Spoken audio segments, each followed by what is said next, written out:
So as you heard earlier, there's a lot of types of career development awards, or CDAs. The government loves acronyms, so you'll hear some acronyms. If I don't define ones before using them, stop me. But KO1s are for clinicians or PhDs in the fields of epidemiology and outcomes research, and they must have accomplished independent research after earning their degree to be competitive for these. So what does that mean? That means you have to have some papers. You can't really go in for one of these if you don't have any publications. KO8s are salary and research support for supervised full-time career development that doesn't involve patients. So this is really our most frequent mechanism that a lot of our bench scientists at our institutions will use. The K-12 was the old institutional K award, now called the KL2. And so what this is we have a KL2 program in the CTSI. It is an award from the NIH to our CTSI for a group of K awards every year. So the federal government funds 3 a year, but we convene a local study section. We use the same criteria as the federal government does. We make sure we recuse people who have a conflict of interest. So if you're one of Mitch Wong's mentees and he's the proposed mentor on your K award, he's not allowed to rate, score, or say anything in the room when your proposal is being discussed. And that's important for you all to know, because we're actually very mindful of making sure the local process is fair. And part of fairness is bringing in the lead scientists from the 4 institutions. And we always make sure that, if it's a Westwood application, we've got Cedars reviewers. If it's a Cedars application, we've got Harbor reviewers, so that, people aren't just trying to game the system to get more for their own place, and that we're really coming up with the strongest proposals. Now, Dr. Wong will tell you more about the KL2, but he's been very effective at going around to all the institutions with a tin cup and getting not only the 3 funded by the federal government, but we've been able to greatly expand the program and to fund a lot more. And I guess how many did we fund last year, Mitch? 7 or 8, So this is a good thing to think about applying for if you're at the right stage and phase. And then the K-23 is salary and research support for full-time supervised career development and patient-oriented research. And many health services researchers also use the K-23 mechanism. There are more. K-25s are career development investigators in quantitative sciences or engineering background. So some of our people who are really engaged in bioinformatics could be eligible for these. And then you're going to hear more about the K99R00, which is a relatively new award, and it is a little hybrid. Basically, the first 2 years, 1 to 2 years, is a mentored experience, and then the back 2 years are more independent. And Chris Evans will be talking this morning about the details of how this thing works. On the NIH website, there's something called the K Award Wizard, and you can put information in and find out which of these awards you're most eligible for. And then finally, I'm going to talk a little bit about diversity supplements, because this is a way to get some research grant support if you qualify that comes much faster from the NIH than something that requires study section. Administrative supplement applications are short, and they're reviewed by the institute. And so they get back to us usually in a couple of months on whether they're going to fund them. And a lot of times it's a nice way to bridge yourself while you're preparing a K if you're eligible. This is a picture from your federal government. And what it is it's a schematic that really tries to tell you where in the developmental pathway from medical school to independent investigator, do all of these different mechanisms fit in. And so I'll let you study this picture on your own, but it's in the slide pack, and you can kind of see where you might fit in. The Career Development Awards, or K Awards, tend to be at the distal end of the pathway. I get probably 3 or 4 people a year who are in this bin who want to meet with me because they really want to write a K award. And the thing is, it's important to realize that K awards are really more for faculty members than they are for postdocs. And one of the reasons why is because these are multi-year awards. They're 3 to 5 year awards, and the federal government wants to see that you actually have a real position for 3 to 5 years to be competitive for these. And so you need a strong letter of support. So you might be, say, in the last 6 months of a postdoc, and you might know where your job's going to be. You might have the offer letter maybe signed already. In that situation, you could write a K award, but what you're going to really need to do is make a very compelling argument that you've got the mentorship team at the new place, and that the award has a strong level of support at the new place. Probably 3 times a year, I get emails where people ask me, what if the new institution writes a letter and they'll say they'll protect 80% of my time for research only if I get the K award? So that's just going to put your application in the toilet. So they really want to see that the new institution is behind you, regardless of whether you get the K award. Okay, so if anybody is trying to leverage the K as a contingency on the quality of protecting your time for research, at the study section, that's really viewed as a red flag of lack of support for you personally. So you don't want that kind of language in your letter of support. So timing of when to apply. Some of you may be on training grants, the FSeries grants now, and then you can see where the Ks lay out, and then the K99 R00s where they fit in. Usually, people are on a faculty, and then these are more for independent scientists. We're going to talk a little bit about time commitment. So there is a requirement that you have 75% of your full-time effort if you're going to be competitive for a K award, protected to do your research. Now, for surgeons in some specialties, NIH is willing to accept 50%.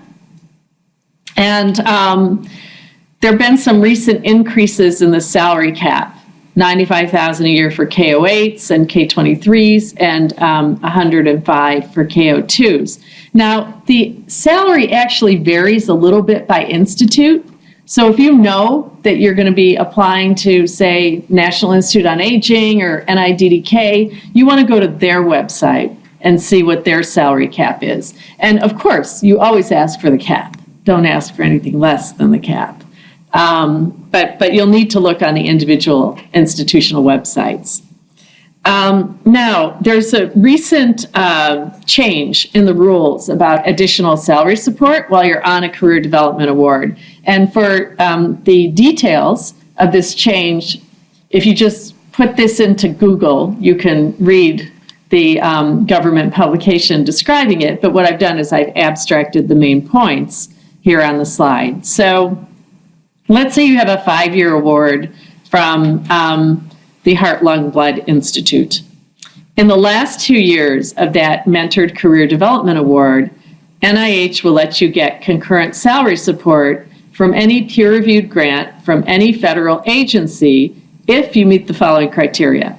If you're a PI on a competing research project, or if you're a director of a sub-project on a multi-component grant. So there are these multi-component grants around here. They're called P60s, P30s. Your mentor might be the PI of one of those. A lot of those multi-component grants will have 3 or 4 research projects nested in them. So let's say you're the leader on one of those 3 or 4 research grants, then you would be allowed to take salary support for your participation in that larger center grant. So that's what they're saying when they say a multi-component grant. If your K award is active when the R, P, or U grant is submitted, you can take salary support too. And you can reduce the effort on your K if you want to make room to take salary support on some of these other grants. What about leave, temporary adjustments in effort, or part-time appointments? So this is detailed in this notice from the government. And this is really very important change in the NIH that was developed to accommodate personal and family situations, such as parental leave, childcare, elder care, medical conditions, either for you or a child or a parent.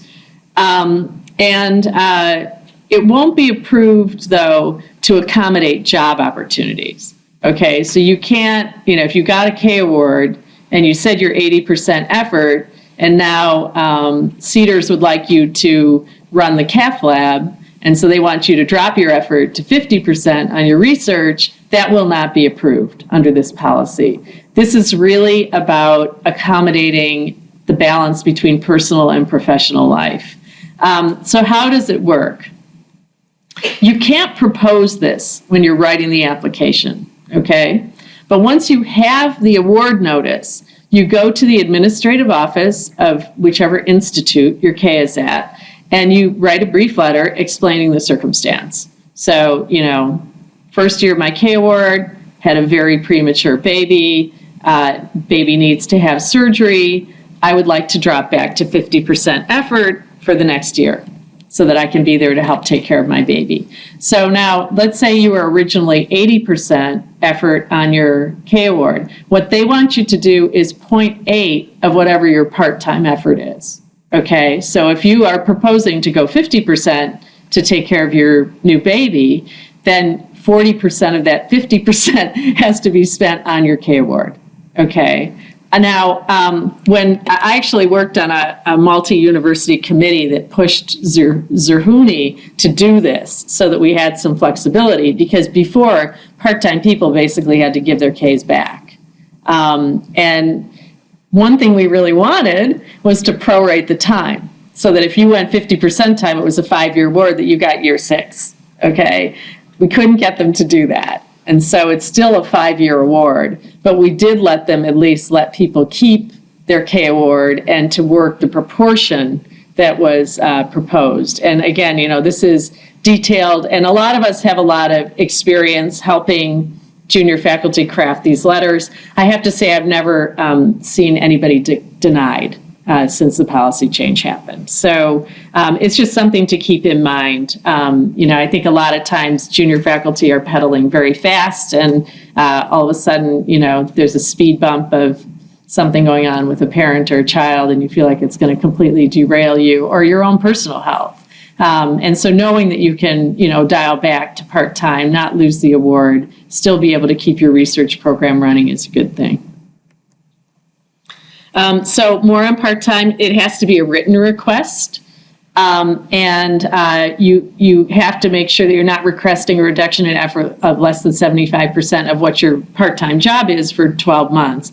Now, you can go in for a second 12 months if you need to, but you only request this 1 year at a time. Okay, so, and then they do have a floor on it, so you can't work less than half-time. So if you're going to take a leave and you're only going to work 25% time, then you can't do this. It's between full-time and half-time where you can do this. Okay, so let's talk a little bit about NIH resubmissions, and this is also detailed on the website. So NIH and ARC changed the rules on resubmissions, and they will allow new applications now after an unsuccessful resubmission. So a few years back, they had changed the policy where you basically got 2 chances. Your initial submission, 1 resubmission, and then you were done. And they did that because they were hoping they would push the study sections to give good scores and award more grants sooner. So when everybody knew there were 3 tries, nobody was getting their foot in the door on the first try. So the idea of this policy change a few years back was like, well, if there's 2 tries, then, it won't be so inefficient. It won't take so long to get funded. Well, it kind of backfired. What happened was a lot of people, almost got in on the second try, but didn't, and then they were out of luck, So this policy change was in reaction to that unintended consequence of that policy change. And what it says is that you can actually have something be a new application. So if you've put one in once, you put one in twice, you almost made it, but you didn't make it. Now you can write a new application that is responsive to the concerns raised, but doesn't have to be substantially different science. Okay, so this is nice because it gives you, another shot.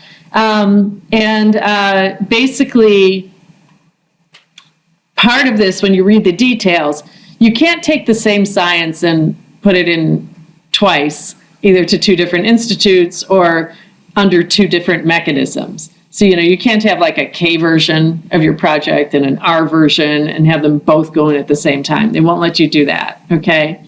This means that NIH will not accept a new application that's submitted before the issuance of the summary statement from the review of the overlapping resubmission. Okay, so to sort of disentangle that language, what they're saying is that you have to get your reviews back and you have to have your score before you can put that new application in. So, a lot of times what happens is we might be in contact with the executive secretary and we may know that we probably don't have a fundable score on the second round. And so we start working on that new application. But you can't actually physically submit it until the process is finished on the resubmission and you've got your score. That's what they're talking about there. The other thing about resubmissions is that so this is with regard to your first resubmission. So let's say you do an initial grant. Very few people get funded on the first pass. The majority of people get funded on the second pass. But you have to do that second attempt no later than 37 months after the receipt date of the initial new application. So you can't wait years and years and then go back in. You have to do it in this time frame. So for the rest of the talk, I'm going to first orient you to, what I call the government alphabet soup here. NIH, I think you guys all know what that stands for. For people in the health services research community, AHRQ is Agency for Healthcare Research and Quality. PCORI is Patient-Centered Outcomes Research Institute. An RFA is a request for an application. An RFP is a request for proposals, and a PA is a program announcement. And I'll explain to you some of the differences between those. So how is the NIH funded? It's really important that you understand this. So we have, up here our dysfunctional U.S. government, right? And then we have a congressional appropriations process. And so Congress gives, a big bag of money to the NIH. And then NIH distributes that bag of money to all the various institutes. So some of the institutes are really huge, like the National Cancer Institute is enormous. And then the smallest institute is actually the National Eye Institute. And the National Eye Institute, I think, has an annual budget of about $30 million. I mean, they're very small compared to the big ones. And so you can look online and see which are the big ones, which are the medium-sized ones, and which are small. And then each institute takes their money and they fund investigator-initiated awards. So these are the awards that you think of. And then they have something called institute-initiated awards. And these can be either contracts or they can be grants, okay? Many times, the institute-initiated awards are being responsive to Congress. Okay, so you might notice if you read the NIH guide, and if you aren't a subscriber, you should start subscribing so you get some sense of what each institute is interested in funding. Just skimming that once a week gives you a real feel for what they're interested in funding. But, my example I always use here is that you might notice that there's a disproportionate amount of attention in funding for spinal cord injuries. So if we just think like population-based scientists, there are certain diseases that affect huge swaths of our population, cause tremendous morbidity and mortality, and for some reason, they're not always proportionally represented in this funding process.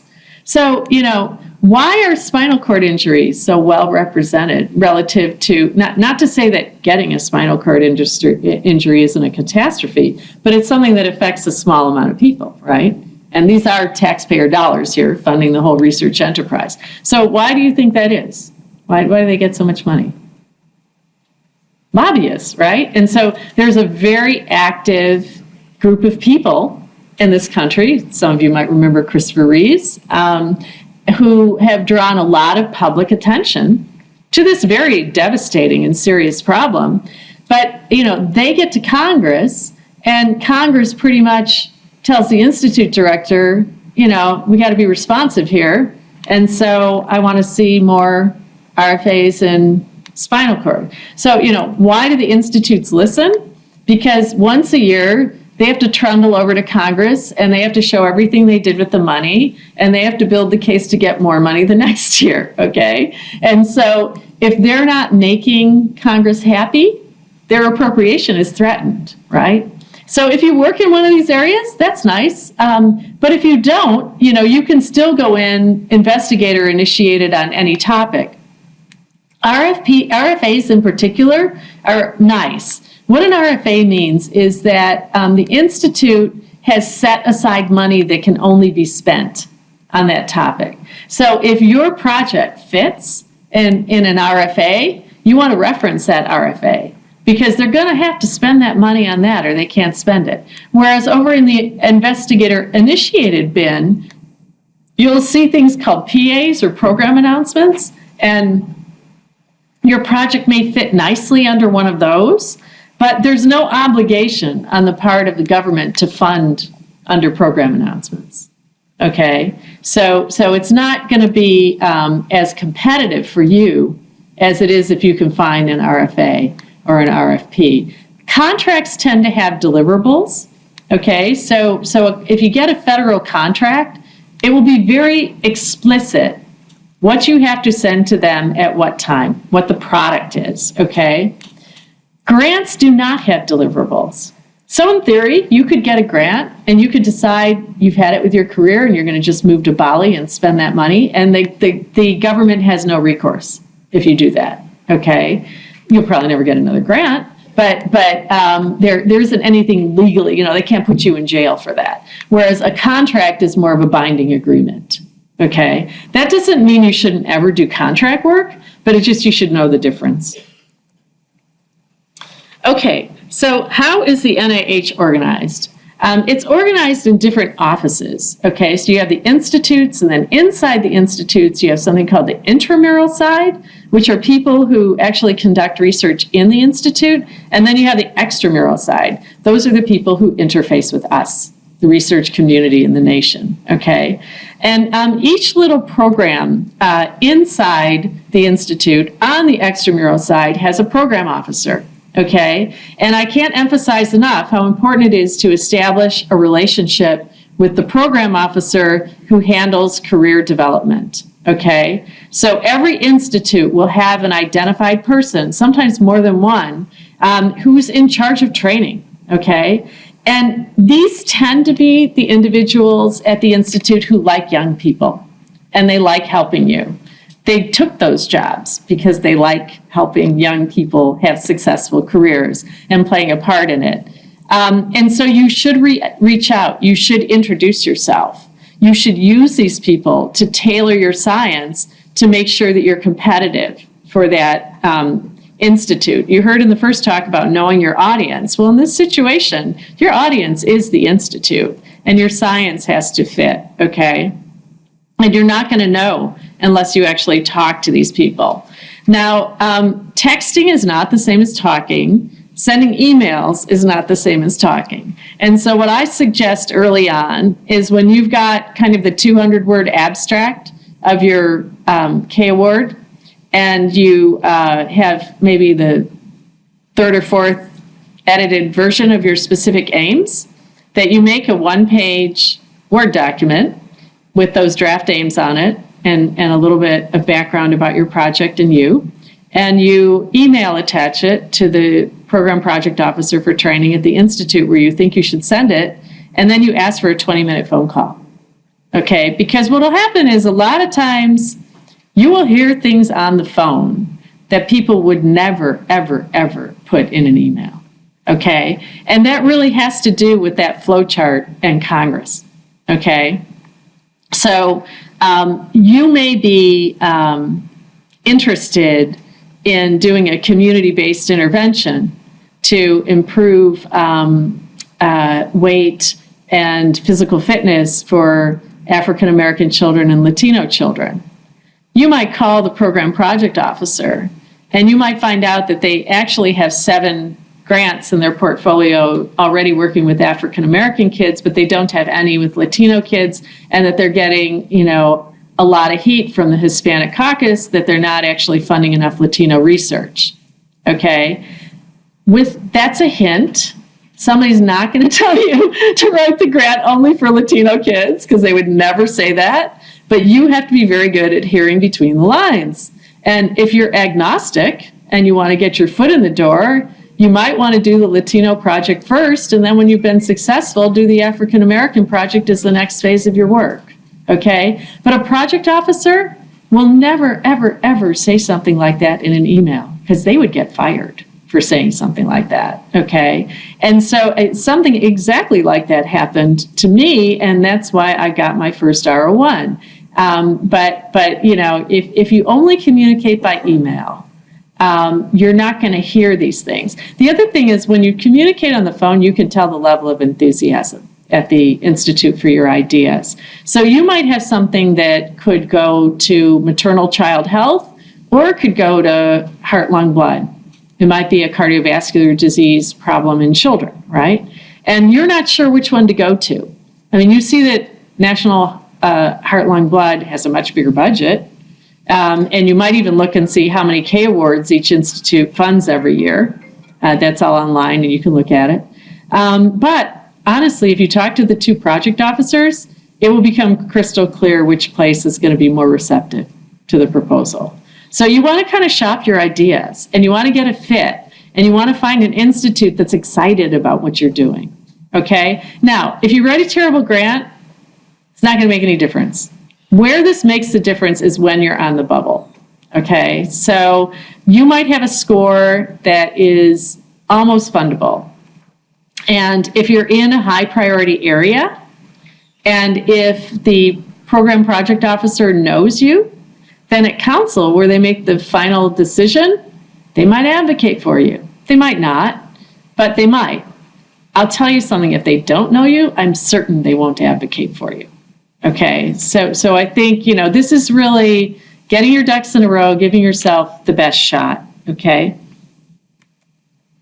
So the review process takes about 9 to 10 months. There's an initial administrative review. Please, please, please try not to flunk this, okay? If you use the wrong font, if you don't have the right pages, if you left a section out, if there was a required table you don't have in there, then you don't even go to study section. And you lost a whole bunch of time after you invested a bunch of time. When the grants come into CSR, the title steers the proposal. Okay, so imagine this. So these administrators, they get thousands of these grants, they all hit their desk, and then they have to do this sort and send them off to different study sections, right? And so you don't want to miss triage. You want to make sure that the title actually steers the proposal to the people who are qualified to review it. The peer review, or the study sections, are made up of scientists from universities and other institutions, okay? So the study sections are made up of people like Mitch Wong, like me, like your mid-level and senior scientists here. And the thing that you have to realize about study section is study section members are very altruistic volunteers, especially the ones who come from the West Coast, okay? It is, 2 to 3 days, usually locked up in a windowless hotel room in Bethesda with, a whole mess of proposals that you're supposed to have looked at beforehand. And, the federal government gives you the federal honoraria for doing this, which is $200 a day. Okay, it's been that number since the first time I was on study section in the mid-90s, right? And so basically you're making about 20% of what a plumber makes in Los Angeles to do study section. And so, I mention this because study section members are volunteers, and they do this because they care about the integrity of the scientific process. So when you get a review back and it was off base or it makes you angry, do not sound angry in your written response back, because that's not going to get you anywhere. Now, you can write that really angry response, and then you sit down with a friend or a mentor, and they help you make it not sound angry. okay? Because really, even if somebody was like so off base, like they said you didn't have a power calculation and there was one in the proposal. I've seen that happen occasionally. You have to understand where they're coming from and what they're trying to accomplish. And if you're gracious and address the concerns, even the stupid ones, then your odds of getting funded will go up, okay? The government publishes success rates. I'm going to show you some, but you can go look by institute. So, when we approach the NIH, this is how it works, okay? We write our proposals, our K applications, and then the Center for Scientific Review. So there's this firewall at NIH between the institutes and CSR. CSR is the review arm. The institutes are where the money gets awarded from. Okay, so CSR does the scoring, and then they send the pile of grants that are scored to each of the right institutes.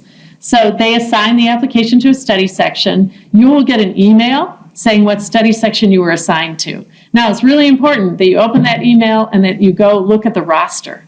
And the reason why it's important to look at the roster is you might look at the roster and go, oh my God, they totally made a mistake. There's nobody on this study section who knows anything about what I'm doing. It got misassigned, okay? So you have a couple of options.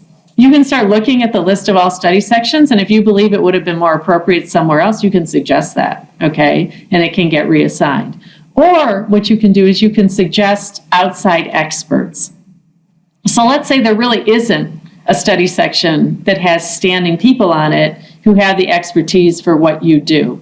What you can do is you can contact the CSR administrative person, and you can give them a list of, say, 6 to 8 people nationally who you don't work with, who don't know you personally, and you could suggest that one or two of those 6 to 8 people could provide an unbiased assessment of the science. And so sometimes some of us get asked to just look at one grant and to provide a written review to a standing study section so that that expertise is in the room when they're looking at your proposal.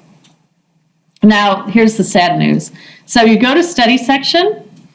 Most grants are talked about for 5 minutes or less. Okay, so you have an assigned primary reviewer, you have an assigned secondary reviewer. The primary reviewer, talks about the strengths and weaknesses in the various sections. The secondary reviewer is allowed to talk if there was something they thought should be covered that the primary reviewer didn't say. Okay, so they usually talk maybe a minute, maybe 2 minutes, max. Okay, and then everybody in the room gets to score the grant. Okay, now when you're on study section, if you're a good citizen like I am, you try to at least read everybody's abstracts and their specific aims, even for the grants that aren't assigned to you. So this is why it's so important. A lot of people wait till the last minute to write the abstract. Oftentimes the abstract is the only thing everybody in the room has read, okay, other than your primary reviewers. So you want to do a really good job on the abstract, like 10 drafts. It should be very tight. Don't save it for, 15 minutes before you have to hit the send button. Make sure the abstract is very tight and that the aims page is very tight, because really oftentimes that's the only thing everybody reads who's going to be scoring your grant, okay? So now everybody gets a priority score, and then the institutes use the priority scores to rank the applications that they get from the various study sections, okay? So they make kind of like a ranked pile. And then it goes to advisory council. Well, who's advisory council? These are usually senior leading scientists who've been funded for many, many years by the institute, and they sit on council and they help the senior leaders in each institute make funding decisions, okay? Now, the score is one piece, okay? But priorities are another piece, okay? So let's say the top 5 grants all are in the same field of stem cell research. They can't do that. They can't have 5 stem cell research proposals that are overlapping. They have other priorities and domains. So they don't have to take things in the exact order that they're scored. They can bring a grant up that's in a high priority area, or they can drop grants down that scored well, but there were too many people doing that same thing and somebody else scored better. okay? So the pile doesn't go exactly by priority score. They're not going to bring up a grant, though, that is scored very poorly, okay? You're going to have to be kind of in that scoreable range to be brought in when you might not have.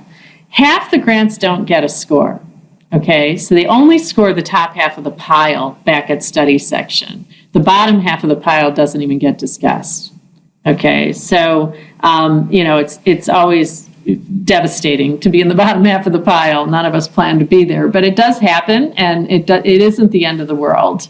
And so, if you're in the top half of the pile and you have a decent score, you have a good shot at getting funded. Okay. So how does the scoring system work? This is a schematic from the government. Good scores are in this range. Moderately good scores are here. Low scores are here. They went to this scoring because they wanted study sections to actually use the whole thing, but they don't. It is very unusual to see anything scored below a 6. So this is a problem. Everybody's sort of in here. So the difference between being a 2 and a 3 may indeed be the difference between getting funded and not.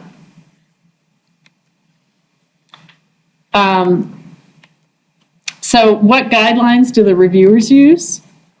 Am I out of time? No. What time do I have till? Oh, good, great. Okay.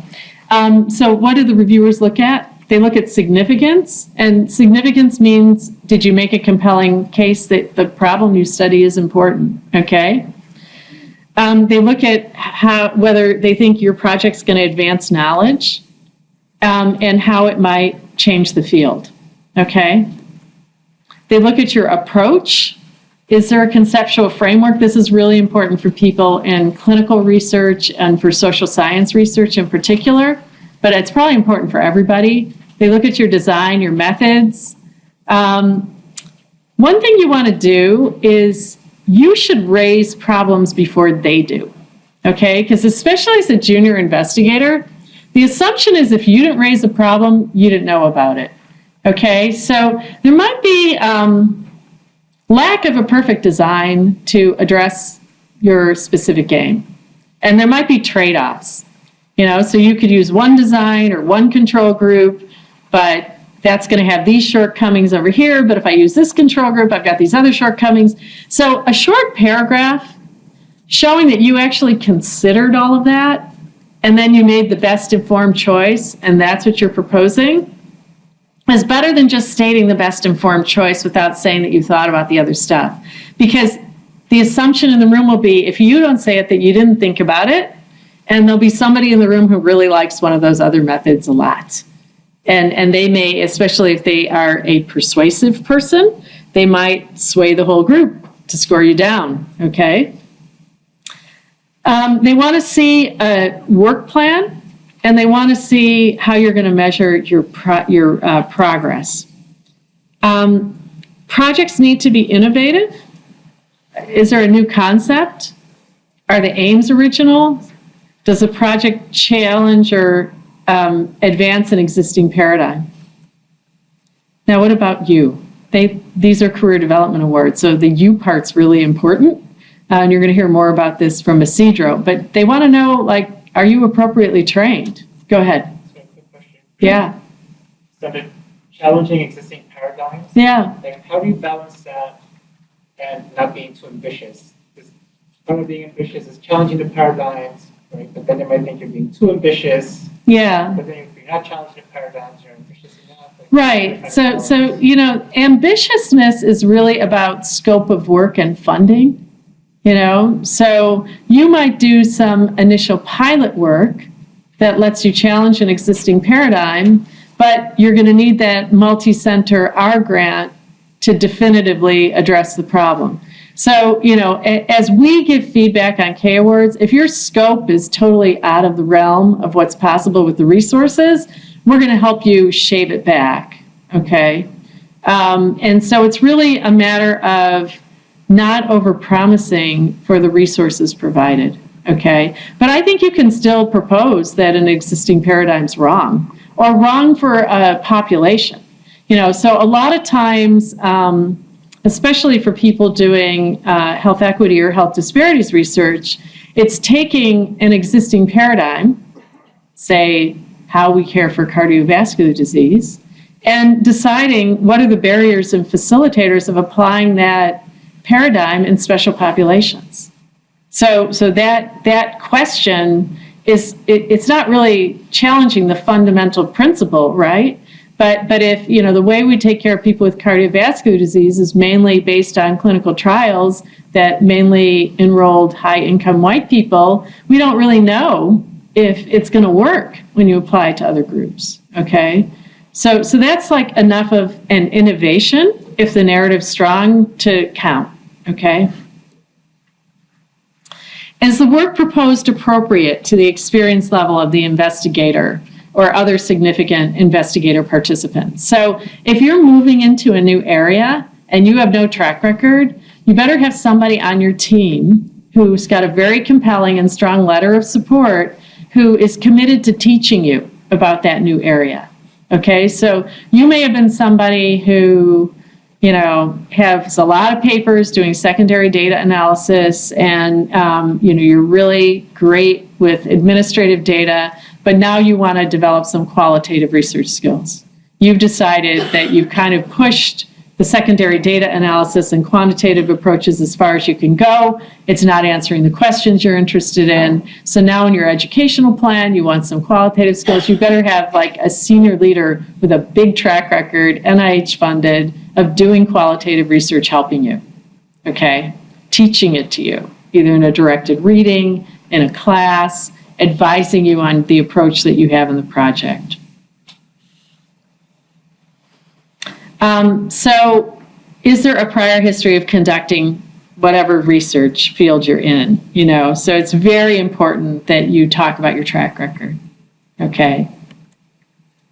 The environment. Well, you guys are all blessed. All 4 of the CTSI institutions have phenomenal research environments. And actually, through the CTSI, you can get very nice boilerplate language to put in your grant describing the environments you're in. Institutional support is super important. If study section senses that you're not well supported at your institution, they'll be afraid that you won't be successful because of that. So that institutional support letter matters a lot, and we've got some examples that you can use for modeling. The budget, all requests should be justified scientifically. If you have an expensive special item, you should have some quotes of the pricing on that item. And then, there will be some attention paid to whether the budget is aligned with the project work, okay? So if the budget is really lowballed for the, you're going to do this 1,000-person randomized clinical trial on a research budget of $25,000 a year, they'll think you don't know what you're doing because that would be impossible. And then, if the budget is high for what you're doing, you're likely to get cut back, but it shouldn't affect your score, okay? Other very important areas, protection of human subjects, so make sure you've given enough attention to that, and then obviously these other areas. So what's the funding climate like? This is all from the NIH web pages. So the green bars here are the number of awards over, the last couple of decades. And, we were seeing this downward trend, and it started, at around 2010. And it has flattened out, and there's a little bit of an uptick. This is looking across the 3 main types of K awards that you're likely to apply for. And this is the number of applications received in 2010, okay? This is the number awarded. This is the success rate, okay? So what I always tell a group like this, because usually at this point in my talk, like depression has set in, and nobody thinks that they're going to ever get one of these awards. For everybody in the room, I want you to tell me since kindergarten when you haven't been in the upper tercile of any group you're in. So, remember, this is a national pool. these are the people applying who aren't at research-intensive institutions, who don't have a CTSA, who don't have the kind of institutional support and high-quality job offers that you guys get. And so, this may feel like a reach, but honestly, for people like you in the room, this is not a reach. I mean, this is actually quite feasible, okay? And the success rate counts initial submissions and one resubmission. Okay, so that's the universe that NIH uses to calculate the success rate. Now, what about 2011? Okay, so what happened in 2011? So we saw 2010 here, 39, 44, and 38%.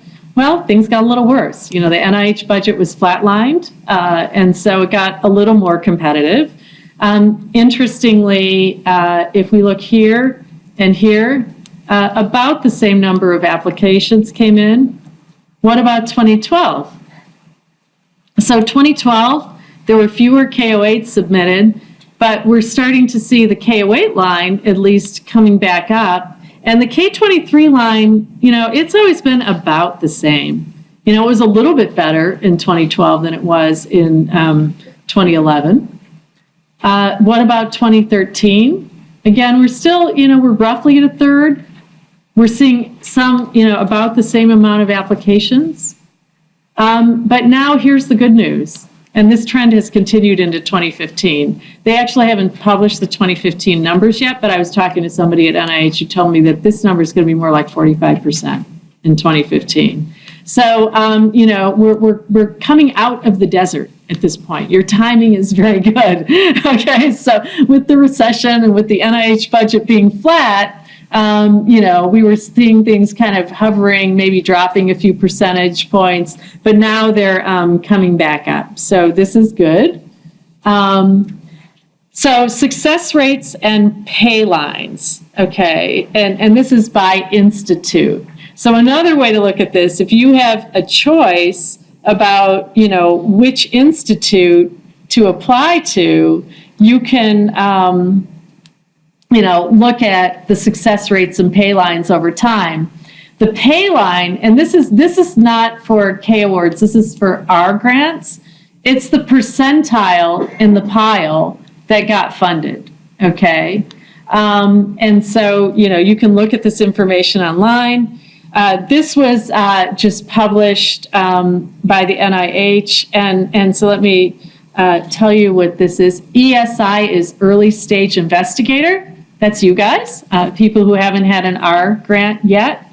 And the R1 Payline, so it was at the 10th percentile. That means of the whole pile of grants, the top 10% got funded. And the number of awards funded in 2012 was 464. So we saw that 10th percentile move up in 2015 to the 13th percentile. But importantly, for the early stage investigators, you guys get a boost in your score. And this was started because of the acknowledgement of the graying of the scientific workforce and that we were losing too many people early in the pipeline. So you see that has gone to 23rd percentile. So about 1 in 5 grants from early investigators are getting funded. What you're seeing is that trend is projected to continue or even go up a tiny bit in 2016. So your timing is good.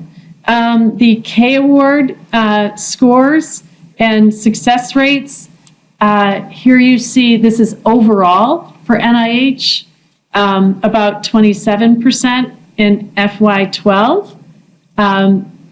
Going up to 38% in FY15. So this is, there's never been a better time to be applying for these types of awards. And I'll say never in the context of the last decade. So there was a better time more than a decade ago, but in the last decade, that flat and then downward trend is finally reversing itself. So that's good. So I want to talk a little bit about diversity supplements. Everything I'm showing you is coming from the NIH website, and also this whole slide pack, you can download it from our CTSI, and I guess when we were preparing the competitive renewal, this slide pack was downloaded more nationally than any other slide pack on the CTSI website. So I'm happy about that. But if we look at diversity supplements, okay, what we have here is the number of diversity supplements and the amount of money spent. So, this over the time when other things were kind of flat, there was definitely a downward trend, but it was still a pretty robust number. So here is the story. So if we think about supplements, the number of new awards across all of the institutes was 560. The amount awarded was 32 million. The number of continuing awards, so that's, somebody who got awarded 1 year and now they're getting the second year, was 573. To really give, a nice number there. When we look at the award rate for new applications, what you see is that 64% of the time when somebody puts one of these in, they get it. So that's a pretty good number. Okay. Now, the bad news is if you take the whole universe of grants where you could add a supplement, less than 1% of the time are investigators finding either somebody from an underrepresented or disadvantaged group to come join their scientific team and get one of these awards.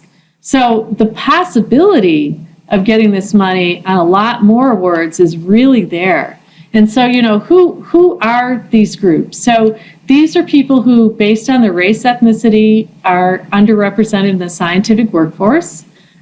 These also are people with disabilities, and these also are people from disadvantaged or low-income backgrounds.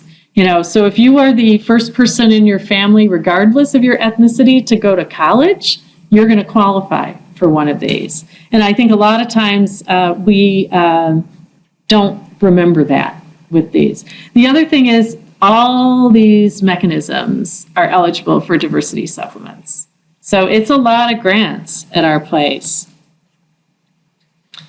Diversity supplements can be used to support that ambitious high school student who's early in the pipeline and wants to learn about science and come work in your lab for the summer. It's about 2%. College students can get them. Postbacks. So, somebody is doing a postbac because they decided they want to go to medical school and they're from an underrepresented minority group, and doing a diversity supplement with you and working in your lab for the summer is going to make them more competitive for med school. And not only that, if you apply for one of these, you can pay them. So that's nice. And they don't have to be paid off your grant or whatever. And then we see the pre-docs here, and we see the postdocs here. And this is the slice for people who are already investigators. So, we use this mechanism a lot for first and second year assistant professors in our group. And what it does is it gives them 1 or 2 years of coverage so that they can get their publications up, and so they have protected time to write their K award. And the budget on a diversity supplement can be up to 25% of direct costs for the parent grant for that year. So, it can be, a pretty good chunk of change to cover someone's time. And what it should do is it should be under the rubric of the science of the parent grant, but it extends it some. So it can be a special project that you wouldn't have been able to do without the supplement, but it clearly is contributing to the main science of the main aims. Okay, so that's kind of the sweet spot that you're looking for with these. Just more on the distribution. So if we look at, what's the average award size, you can see, somebody's an assistant professor, on average, we can get, $100,000 a year in direct costs. So a lot of times what we'll do is we'll use this for salary support to protect the new investigator's time to be writing papers or to be working on their K application so that they can be more competitive. If you look at, who gets these, you can see that we really do undersubscribe in the disadvantaged group nationally. African Americans, Hispanics, Native Americans in green, Pacific Islanders, other groups, and then the orange are the other disadvantaged people.